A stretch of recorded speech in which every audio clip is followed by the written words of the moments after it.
Hi, my name is John Petty, and I'd like to welcome you to another episode of Growing Up in Flip Flops. This episode's a little different from ones that I've done in the past. It's a little bit of a mystery, but it also answers some questions that I've had from listeners. The name of this episode is Southern Lights. I remember the lights, that and my mother telling me to stay in my room. I didn't realize where the lights came from. I just remember them. They were mainly reds and yellows, but they also blended into various shades of orange. They had different intensities, some relatively dim and others very, very bright. They moved around the walls and the ceiling, turning my room into a giant kaleidoscope.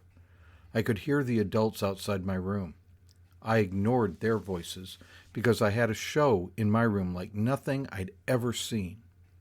I tried to imagine what made them. A teacher had told us about the northern lights. She had told us of her first time seeing them and how the night sky had become alive with swirling, shimmering colors. It was difficult to imagine such a scene, but that was the closest thing I could imagine to what was happening in my room. My teacher described all the colors of the rainbow when she told of the northern lights. The version in my room that night had only reds, yellows, and oranges.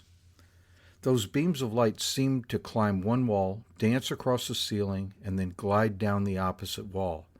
I looked down at the blanket covering me, and the lights made patterns, constantly changing on the bed.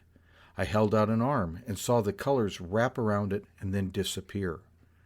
The beams started in what seemed to be every corner of the room, and then slowly made their way around and across the room. I tried to focus on a single light and then follow it until it disappeared. I couldn't. There was just too much color. My eye would be distracted by a movement or shade of orange, and I would lose my original focus.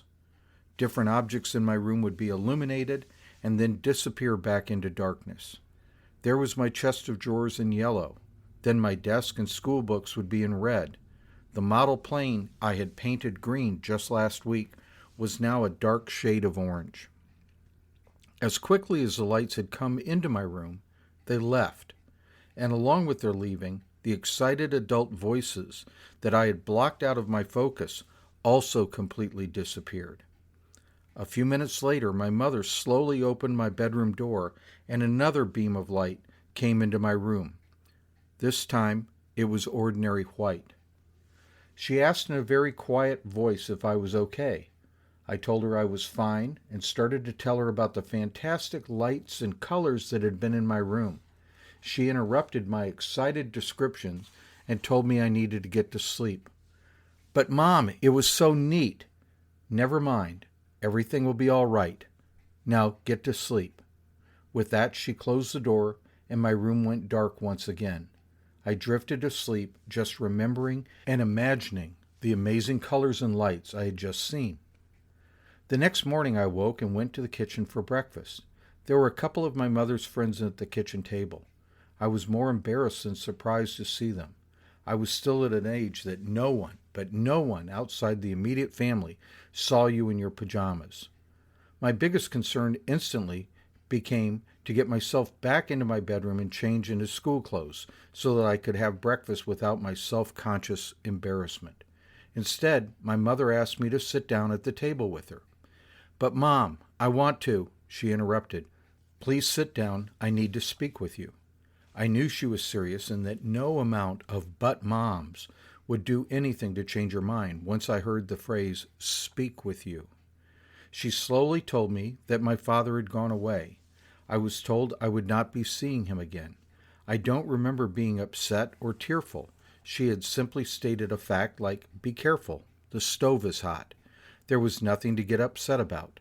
She was my mother, and she was telling me a fact, so I accepted it and asked where he had gone. She repeated to me that he wouldn't be coming back. My mind shifted to getting ready to school. I asked what was for breakfast. One of my mother's friends made her first comment since I had walked into the kitchen. "What would you like?"